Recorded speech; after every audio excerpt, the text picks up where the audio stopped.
بسم الله الرحمن الرحيم الحمد لله رب العالمين وصلى الله وسلم وبارك على سيدنا ومولانا وحبيبنا وشفينا رسول رب العالمين اللهم صل وسلم وزد وبارك عليه وعلى آله صلاة تخرجنا بها من ظلمات الوهم وتكرمنا بها بنور الفهم وتوضح عنا بها ما أشكل حتى يفهم أنك تعلم ولا نعلم وأنت علام الغيوب ولا حول ولا قوة إلا بالله السميع العليم ولا حول ولا قوة إلا بالله السميع العليم ولا حول ولا قوة إلا بالله السميع العليم. La dernière fois, on avait vu quel est le Fard Ain, quelles sont les trois sciences dont l'acquisition est obligatoire pour tout musulman. On avait dit que c'était une partie de la science de Al-Aqidah, une partie de la science du fiqh et une partie de la science du tasawwuf. Maintenant, il nous reste des questions à voir par rapport à l'obligation d'apprendre la science religieuse. Première chose, c'est quand est-ce qu'il faut avoir appris son Fard Ain, c'est-à-dire quand est-ce qu'il faut avoir terminé de l'apprendre. Deuxième question, dans quel ordre on devrait apprendre les trois sciences du Fard Ain. Troisième question, quelles sont les sciences dont l'acquisition est une obligation communautaire et non individuelle? Et la quatrième question, c'est quels sont les deux parcours d'apprentissage des sciences islamiques. Donc, on va commencer avec la première question. Quand faut-il avoir appris son Fard Ain? La réponse, c'est avant d'être devenu moralement responsable. Qu'est-ce que ça veut dire, devenir moralement responsable? C'est le moment où on commence à avoir la possibilité de prendre des péchés. C'est-à-dire, c'est le moment où les commandements d'Allah et ses interdictions nous concernent. De sorte que si on ne fait pas nos obligations et qu'on commet des actes interdits, eh bien, on pourra être éventuellement puni par Allah Azza wa Jal. Donc c'est au moment où les choses commencent réellement à compter pour nous. Et ça se produit à quel moment? C'est lorsqu'il y a trois choses convergent. La première chose, c'est l'atteinte de la puberté, sauf qu'il s'agit de signes distinctifs qui sont discutés dans les ouvrages, soit de usul al-fiqh ou du fiqh. Donc c'est pas tout simplement le fait d'atteindre la puberté tel qu'on le définit culturellement ou linguistiquement. Et donc c'est quelque chose qu'on verra soit dans un cours préparatoire de fiqh ou un cours préparatoire d'usul al-fiqh qu'on va faire ultérieurement, Inch'Allah. Et la deuxième chose qui est nécessaire pour qu'une personne soit moralement responsable, c'est d'être saint d'esprit, c'est-à-dire avoir la faculté de discernement. Et la troisième chose, c'est avoir reçu le message de l'islam. Donc une personne qui a reçu le message de l'islam, qui a atteint la puberté telle qu'on l'a définie dans le fiqh, et qui est saine d'esprit, qui a la faculté de discernement, elle est moralement responsable. Et donc ça arrive normalement autour de 13 ans, ça peut être 12 ans, ça peut être 14 ans, 15 ans, ça dépend des individus. Des fois même 11 ans, ça pourrait même être un peu plus tôt. Ok, donc maintenant, est-ce qu'il n'y a pas une contradiction entre ce que je viens de dire, le fait que il n'y a rien qui est obligatoire avant de devenir moralement responsable, et le fait que c'est une obligation d'avoir appris son fard ain avant de devenir moralement responsable? Vous voyez le problème que ça soulève? La réponse est simple, c'est que cette obligation-là, elle ne concerne pas l'enfant qui n'est pas encore moralement responsable, mais concerne plutôt son tuteur. Son tuteur, c'est normalement son père. Ok, donc son père, il doit s'assurer que son enfant, il doit s'assurer que son enfant a appris tout ce qui a été mentionné dans le dernier cours là, qui fait partie du Fard Ain, avant que son enfant atteigne l'âge de la puberté. Donc il y a trois choix. Soit il va lui apprendre lui-même son Fard Ain, mais ça présuppose que le père lui-même a appris son Fard Ain, ce qui est rare de nos jours, malheureusement. Et les gens devraient sérieusement bien réfléchir avant de se marier et d'avoir des enfants sans avoir appris leur Fard Ain. parce que qu'est-ce qu'ils vont léguer à leurs enfants, complètement parlant? Si eux-mêmes, ils savent même pas ce qui est important de connaître par rapport à leur propre religion. Bref, donc soit il lui enseigne lui-même, soit il l'envoie prendre des cours ailleurs, y compris sur internet. De nos jours, c'est possible de trouver des cours pour enfants. Ou bien soit il fait venir un enseignant à la maison pour enseigner aux enfants. Et si ça n'a pas été fait, bien sûr, le tuteur a pris un péché, il doit se repentir pour ça, mais la personne qui réalise que: «Oh, je suis moralement responsable maintenant et j'ai pas appris mon farḍ donc qu'est-ce qu'elle doit faire?» Ben, ça devient obligatoire pour elle de faire les courses pour apprendre son farḍ et tant qu'elle continue à retarder, beh, elle continue à prendre des péchés, continus. Donc voilà pour la première question. Maintenant la deuxième question, j'avais dit, c'était l'ordre d'apprentissage des 3 sciences obligatoires. En théorie, il faut les apprendre dans l'ordre dans lequel on les a mentionnés, c'est-à-dire le aqida, ensuite le fiqh, ensuite le tasawwuf. Pourquoi on devrait étudier d'abord le aqida? Parce qu'une personne pourrait, se penser musulmane, mais avoir des croyances qui la font sortir de l'islam.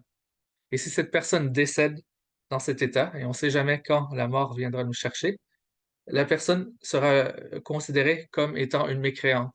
C'est-à-dire au moment ouais, dans la tombe et au moment du jugement et la personne ira en enfer éternellement, wal-iyadhu billah. Donc c'est pour ça que c'est priorité numéro un, c'est, d'apprendre le l'aqida, à un niveau basique, c'est-à-dire, ce qui est nécessaire pour du moins pour apprendre les croyances qui sont correctes, sans nécessairement apprendre les preuves de prime abord, mais au moins avoir une idée, avoir quelque chose, un outil pour pouvoir juger si nos, croyances religieuses sont saines ou incorrectes. Ensuite, 2e priorité, c'est, le fiqh. Pourquoi le fiqh? Ben, parce qu'on a des obligations quotidiennes qui sont liées, qui sont apprises dans la science du fiqh, à savoir la salat. Donc et ce qui vient avec en termes de purification rituelle, on a besoin de wudu, hein, pour faire la salat et du ghusl dans certains cas et donc c'est essentiel mmh, d'apprendre ça de manière, urgente et puis ensuite, bien sûr, il faut apprendre à s'acquitter de nos autres adorations obligatoires et à agir dans le monde de manière à respecter les limites établies par Allah Azza wa Jal. Et pourquoi le tasawwuf en dernier? Parce que le tasawwuf, c'est comme un polissage ou un vernissage, hein, c'est quelque chose qui arrive à la fin du processus de fabrication du musulman, on pourrait dire. Hein, on commence le bois, on le taille, on et ensuite à la fin, une fois qu'on a terminé la forme, à ce moment-là, on polit et on applique un vernis.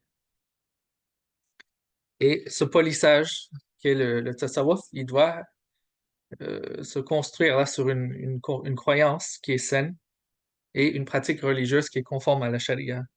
Donc on ne peut pas brûler les étapes. Il faut commencer par une croyance saine, ensuite une pratique conforme à la charia, puis ensuite le tasawwuf vient pour polir le tout et aider à concrétiser, nos croyances. Par contre, on doit quand même apprendre assez tôt dans notre, cheminement d'apprentissage quelles sont les maladies spirituelles afin de les éviter dans la mesure du possible, même si on n'apprend pas immédiatement les remèdes et pour guérir de ces problèmes. Et on n'a qu'à constater l'état actuel de la communauté musulmane en France pour réaliser à quel point c'est important que les gens, commencent, dès que possible à apprendre au moins une partie du tasawwuf, hein. Malheureusement, ça a été occulté par certains groupes qui ont fait peur aux gens par rapport à cette science, en leur faisant croire que c'était une innovation, quelque chose qui faisait pas partie de la religion, alors qu'on a prouvé, sommairement lors de la dernière séance et on va le prouver d'une manière plus, détaillée lors du 1er cours de tasawwuf qu'on va donner incha'Allah. OK, donc tout ça, c'est en théorie.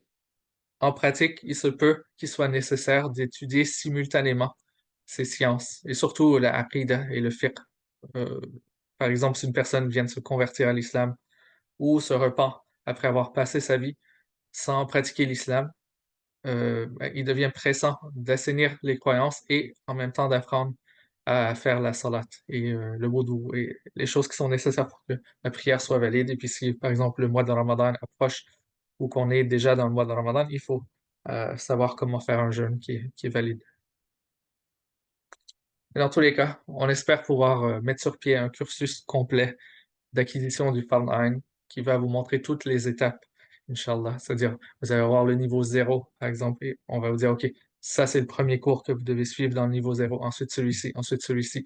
Et ensuite, vous passez au niveau 1. Dans le niveau 1, vous faites ce cours-là, ce cours-là, ce cours-là. Celui-là est peut-être facultatif si vous êtes dans telle situation. On va tout expliquer, Inch'Allah, afin que vous puissiez avoir un programme bien structuré, bi'idhnillahi ta'ala.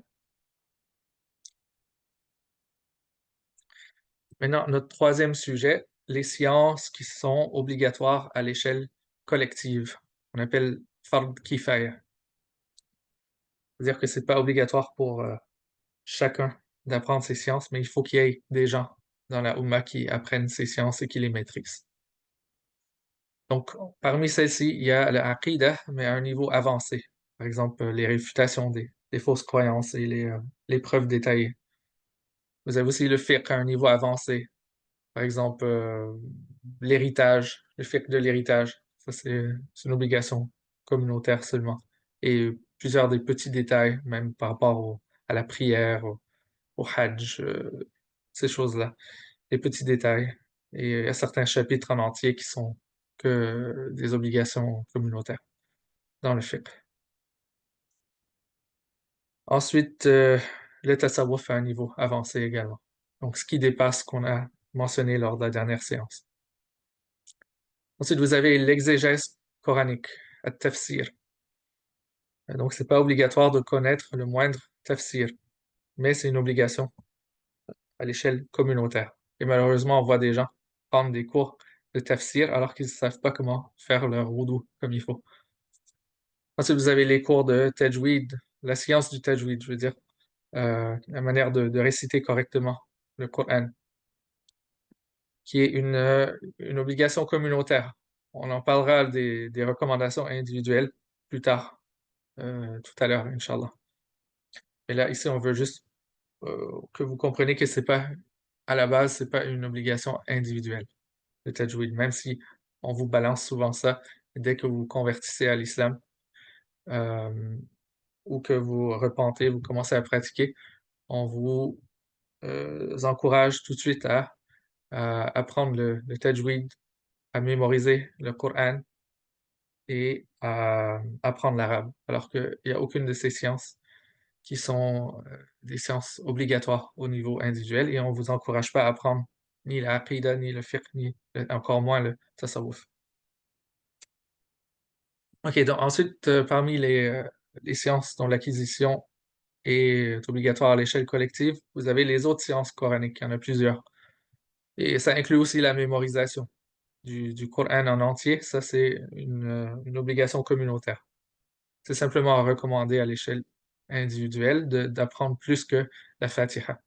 La Fatiha, c'est une obligation individuelle pour tout le monde, de mémoriser et de la réciter avec les règles de Tajwid. Mais ça ne nécessite pas de faire un cours de Tajwid, hein. C'est juste de mémoriser la Fatiha de quelqu'un qui sait la réciter avec le Tajwid. Ensuite, vous avez Mustalahat al-Hadith, qui est une des sciences du Hadith, qui s'intéresse aux terminologies utilisées par les savants du Hadith, comme le Hadith Sahih, Hassan, Da'if, ces genres de terminologies que vous entendez souvent. Ensuite, il y a les autres sciences du hadith. Il y en a énormément de sciences du hadith, mais il n'y en a aucune qui est obligatoire à l'échelle individuelle. Ensuite, vous avez usul al-fiqh, qui est, on pourrait dire, les fondements du fiqh, fondements du droit islamique. Il y a certaines parties du usul al-fiqh qui sont très utiles et j'espère, Inch'Allah, pouvoir faire un condensé là, de ces règles, faire un petit mini-cours là-dessus, Inch'Allah, pourra servir de cours préparatoire peut-être pour le niveau 1 du fiqh. Mais le reste, c'est qu'une obligation communautaire. par exemple le tarjih, comment faire la prépondérance entre deux avis ou plusieurs avis, ce genre de choses. Euh, Ensuite, l'arithmétique, hein, c'est une obligation communautaire. Ensuite, des sciences de la langue arabe comme la morphologie, as-sarf, la grammaire, an-nahw, la rhétorique, al-balagha, avec ses sous-sciences comme al-bayan et al-ma'ani. Il n'y a rien dans ça qui est obligatoire à l'échelle individuelle, seulement à l'échelle collective. Ensuite, vous avez les sciences rationnelles, comme la logique, al-mantiq, ilm al-wad', je ne sais même pas comment ça se traduirait en français, ilm al-maqulat, qui sont les renvois aux 10 catégories d'Aristote, mais version islamique. Ensuite, adab al-bahth wal-munadara, qui apprend justement les bienséances lors du débat et la dialectique. Euh, Ensuite, vous avez ilm al-tawqit, hein, qui apprend comment calculer les heures des prières, par exemple en regardant la position des étoiles ou d'autres phénomènes astronomiques. Al-falsafa, qui est un peu semblable à la philosophie. Donc, il y a rien parmi tout ça qui est obligatoire à l'échelle individuelle. Donc, si vous voyez que vous êtes en train d'apprendre ces sciences sans avoir appris votre Fard Ain, ou si ça vous est arrivé par le passé, ben, vous devez vous repentir et commencer à apprendre votre Fard dès maintenant. Maintenant, notre dernier sujet du jour, les deux parcours d'apprentissage. Et donc, les deux parcours, le premier, c'est pour celui qui cherche seulement à remplir ses obligations envers Allah Azza wa Jal, ou qui cherche surtout à remplir ses obligations. Et c'est le cas de la plupart d'entre nous. Et la deuxième voie, c'est la voie de celui qui veut se consacrer à la science. Et lui, on l'appelle Talib Ilm. Hein, c'est un titre particulier qui s'applique pas à tout le monde, qui prend des cours de sciences religieuses, comme on va le voir, Inch'Allah. C'est vraiment pour ceux qui sont en voie de devenir des ulama, des érudits dans les sciences islamiques. Maintenant, il y a une voie pour le Talib Ilm qui commence dès l'enfance, hein. Dès l'âge de 4 ou 5 ans, on lui fait mémoriser tout le Coran, on lui fait apprendre l'arabe, et toutes sortes de choses, pendant que sa mémoire est bien vivide, bien forte.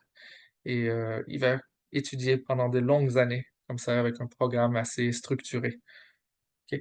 Mais ici, comme je m'adresse à des adultes qui n'ont pas déjà appris leur Fard Ain, la première étape pour chacun des deux groupes, donc peu importe si votre intention, c'est seulement d'apprendre ce qui est nécessaire pour remplir vos obligations envers Allah, ou si vous voulez, après ça, vous consacrer corps et âme à l'étude de la science religieuse pour devenir un savant, peu importe, vous devez commencer au même point de départ, hein, parce que vous êtes des êtres moralement responsables avant d'être des étudiants en sciences islamiques, et donc il faut commencer par ce qui est obligatoire et urgent et pressant, c'est d'apprendre le Fard Ain. Parce que malheureusement, on gaspille souvent notre enfance sur les bancs de l'école profane, à se faire coloniser l'esprit d'idéologies contraires à l'islam et apprendre un tas de choses inutiles. Et puis on manque donc l'occasion non seulement d'avoir déjà appris notre Fard Ain avant d'avoir atteint la puberté, mais aussi d'avoir mémorisé le Coran au complet, d'avoir appris et maîtrisé l'arabe, d'avoir appris les histoires des prophètes, la sira de notre prophète Mohammed sallallahu alayhi wa sallam, c'est-à-dire sa biographie, les shama'il, c'est-à-dire les caractéristiques, les attributs du prophète sallallahu alayhi wa sallam, physiques et morales. Et donc, on a beaucoup de retard à cause de notre mode de vie, parce que nos ancêtres, bon, peut-être ont immigré en Occident, et puis s'ils sont restés dans les pays musulmans, ben, les pays musulmans sont fait coloniser, leur système d'éducation a été changé et calqué sur le mode occidental. Donc, pour cette raison, on est tous très en retard par rapport à notre apprentissage. Donc, bref, une fois que le Fardain a été acquis et maîtrisé, la personne adulte là, qui souhaite devenir un savant va devoir suivre la voie normale de formation des savants en se plaçant sous la tutelle d'un cheikh, un expert en sciences islamiques. Désolé, il y a une coupure d'Internet ici. Donc, je disais que la personne adulte qui souhaite devenir un savant, une fois qu'elle a terminé d'étudier son fard Ain, elle va se placer sous la tutelle d'un cheikh hein, qui va lui indiquer ce qu'il doit étudier et dans quel ordre il doit le faire. Et là, j'avais commencé à parler des moutounes, que la méthode privilégiée pour les طلاب العلم, c'est-à-dire ceux qui vont suivre des formations intensives là, au cours de leur vie pour devenir des ulama, c'est qu'ils vont commencer par étudier des textes concis, très résumés, qui sont expliqués par les shuyukh. Et on constate qu'il y a un certain brouillage là, de nos jours entre la voix des gens de la masse qui veulent simplement apprendre leurs obligations et la voie traditionnelle des Tullab al-Ilm. Et on voit qu'il y a beaucoup d'instituts dont la mission semble être de former les gens pour qu'ils puissent apprendre leur fard Ain seulement, ou peut-être un peu plus, mais pas pour former des ulama, mais leur cursus qu'ils proposent est entièrement basé sur des moutounes dont la vocation est de former des savants. Donc, moi, personnellement, lorsque j'enseigne aux gens de la masse, j'utilise pas des moutons, mais plutôt des synthèses qui sont basées sur ces moutons, ainsi que les commentaires, ainsi que les enseignements des jours. Et je trouve que c'est plus efficace, justement, d'utiliser des méthodes d'apprentissage qui sont plus adaptées aux gens, au public qu'on a en face. En tout cas, c'est fin de la parenthèse. J'en parlerai peut-être davantage ailleurs dans un autre cours. Bi'idhnillah. Je ne veux pas m'étendre sur le sujet. Mais bref, la personne qui veut devenir talib al-ilm, elle doit se dévouer corps et âme à la science, et ce jusqu'à sa mort, sans quoi elle ne méritera pas le titre de talib al-ilm. Alors, je mentionne ça parce qu'il y a beaucoup de gens qui commencent à étudier les sciences islamiques, ils réalisent que c'est obligatoire pour eux, donc ils prennent par exemple un cours sur le Matn al-Akhdari, hein, qui est un des premiers textes qu'on apprend en fiqh malikite, et on les voit sur leurs réseaux sociaux, dans leur profil, ils s'identifient comme étudiants en sciences islamiques, alors que c'est pas du tout le cas. Ces personnes-là est comme un bébé, même pas encore un enfant dans l'apprentissage des sciences islamiques, et déjà ils s'identifient comme talib ilm, alors que c'est pas du tout le cas. Il y a très peu de gens qui méritent ce titre de nos jours. Moi, je ne l'attribue même pas à moi-même. OK, maintenant, qu'en est-il des autres? Là, j'ai parlé un peu des gens qui veulent devenir des ulama, mais la plupart d'entre nous, j'imagine, les gens qui écoutent ces vidéos, ça fait pas partie de leurs ambitions. Alors, qu'est-ce qu'il en est pour eux une fois qu'ils ont appris leur fard Ain? Est-ce qu'ils devraient tout simplement arrêter d'apprendre? C'est possible. Ils ne commettraient pas de péché s'ils faisaient ça et qu'ils se contentaient de réviser leur fard Ain une fois de temps en temps pour rien oublier. Ça, c'est ce qui est obligatoire pour eux. Maintenant, s'ils veulent continuer de se rapprocher d'Allah Azzawajal par la science, ce qui est une bonne chose. On a vu d'ailleurs les vertus de l'acquisition de la science lors de la première séance. Là, ça sera recommandé pour eux de continuer à apprendre la science qui est bénéfique, c'est-à-dire celle qui va rapprocher d'Allah, qui va augmenter l'amour qu'on porte pour Allah Azzawajal et pour son messager, sallallahu alayhi wa sallam, qui va rappeler l'au-delà et qui va ainsi faciliter l'accès au paradis. Donc, quelles sont ces sciences? Je vais pas les mettre au PowerPoint, justement, parce que ça va vous forcer à prendre des notes pour que vous puissiez revenir consulter vos notes plus tard, une fois que vous aurez terminé votre Fard 1, parce que je veux pas que vous étudiez ces sciences avant que vous ayez appris votre Fard 1. OK, donc quelles sont ces sciences? Il y a la sira, c'est-à-dire la biographie du prophète, sallallahu alayhi wa sallam. Ensuite, il y a ses shama'il. J'ai déjà expliqué, c'était les attributs en physique et moraux du prophète, sallallahu alayhi wa sallam.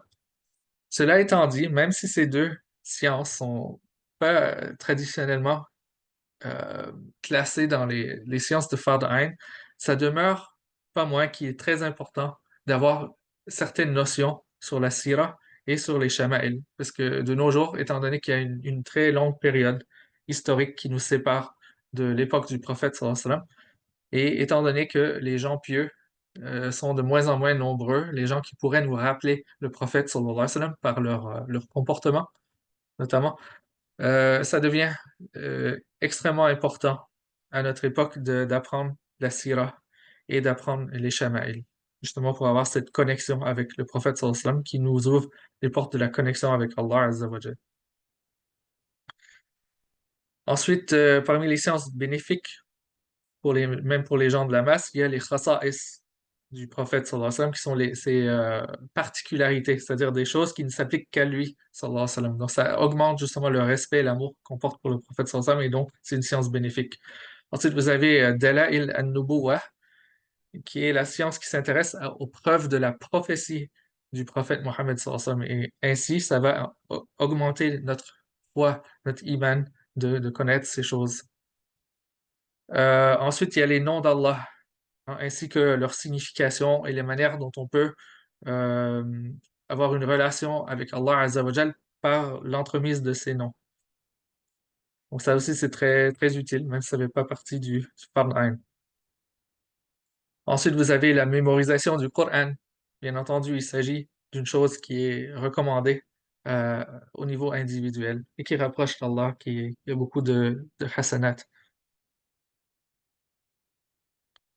beaucoup de récompenses. Ensuite, vous avez l'exégèse du Coran, une exégèse qui est appropriée pour les gens de la masse. Parce qu'il y a différents types d'exégèse, exégèse, de tafsir. Il y a des tafsirs juridiques. Il y en a avec différentes perspectives, mais il peut aussi y avoir une exégèse du Coran qui est appropriée pour les gens de la masse. Ensuite, vous avez l'exégèse des petites collections de hadiths à l'intention des gens de la masse, comme les 40 hadiths de l'imam An-Nawawi, radiyallahu anhu. Ça aussi, ça peut être utile pour les gens de la masse. Ensuite, vous avez l'arabe. Donc, apprendre l'arabe, c'est-à-dire apprendre à comprendre l'arabe et, et à lire l'arabe. Ça sera très utile. Lire l'arabe, bien entendu, apprendre l'alphabet, être capable de lire le Coran directement dans le Mus'haf, c'est important. C'est pas obligatoire, mais c'est important. Et puis, l'arabe, de comprendre l'arabe, c'est important dans le sens où ça nous permet de comprendre directement ce qu'on récite lorsqu'on récite le Coran et pouvoir comprendre directement ce qu'on dit dans la salat, lorsqu'on dit les formules de louange, par exemple, dans la salat, et lorsqu'on fait des invocations en arabe qu'on apprend par cœur du prophète sallallahu alayhi wa sallam ou d'autres des compagnons, par exemple, radiyallahu anhum. Ça nous permet de comprendre directement ce qu'on dit et de comprendre la khutbah du vendredi directement lorsqu'elle est en arabe, et ainsi de suite. Donc, il y a beaucoup de vertus au fait d'apprendre l'arabe. Ensuite, il y a les biographies des compagnons, des gens pieux, des descendants, c'est-à-dire la famille du prophète, sallallahu alayhi wa sallam. Aussi, l'histoire de la Ummah, pour qu'on comprenne un peu comment on est arrivé là où on est euh, en ce moment. Donc, il y a beaucoup de leçons à tirer de l'histoire. Donc, ce sont des exemples de sciences utiles et bénéfiques que les gens pourraient apprendre après avoir terminé leur fardain. Par contre, les gens devraient éviter de rechercher certaines sciences. Des sciences qui serviraient qu'à satisfaire leur curiosité ou qui nuiraient carrément à leur foi ou leur feraient perdre un temps précieux parce qu'ils n'auraient pas les prérequis pour pouvoir comprendre et profiter pleinement de ces sciences, ou même des sciences qui conduiraient carrément en enfer, waliyadu billah. Donc là, j'ai juste fait une liste comme ça de sciences qui seraient à éviter pour les gens de la masse, même une fois qu'ils ont terminé leur fardain, parce que ce sont des sciences qui sont soit nuisibles ou soit réservées aux gens qui soit sont des ulama ou vont devenir des ulama. Vous avez les sciences du hadith, hein, toutes les sciences du hadith. Le fiqh comparé, parce qu'il suffit d'apprendre une seule école et de s'y tenir. Et si on se trouve en situation où on pense que la vie majoritaire de l'école n'est pas appropriée pour la situation dans laquelle on se trouve, on communique avec un mufti pour obtenir une fatwa personnalisée. Ensuite, il y a la plupart des questions qui sont étudiées dans la science de usul al-fiqh ne sont pas utiles pour les gens de la masse. Aussi, la plupart des questions étudiées dans les sciences rationnelles comme la logique et آداب البحث والمناظرة, المقولات العشر. Tout ça, c'est pas utile pour les gens de la masse. Ensuite, vous avez les livres d'interprétation des rêves. Ça, j'en ai parlé dans le cours sur les vices de la langue.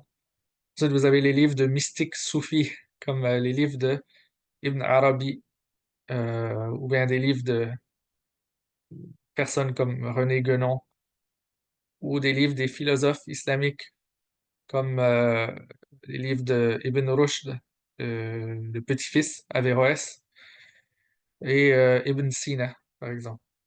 Donc ça, c'est des choses à éviter. Aussi, les livres de développement personnel islamique. C'est un nouveau phénomène qui est en train de croître et qui est très inquiétant.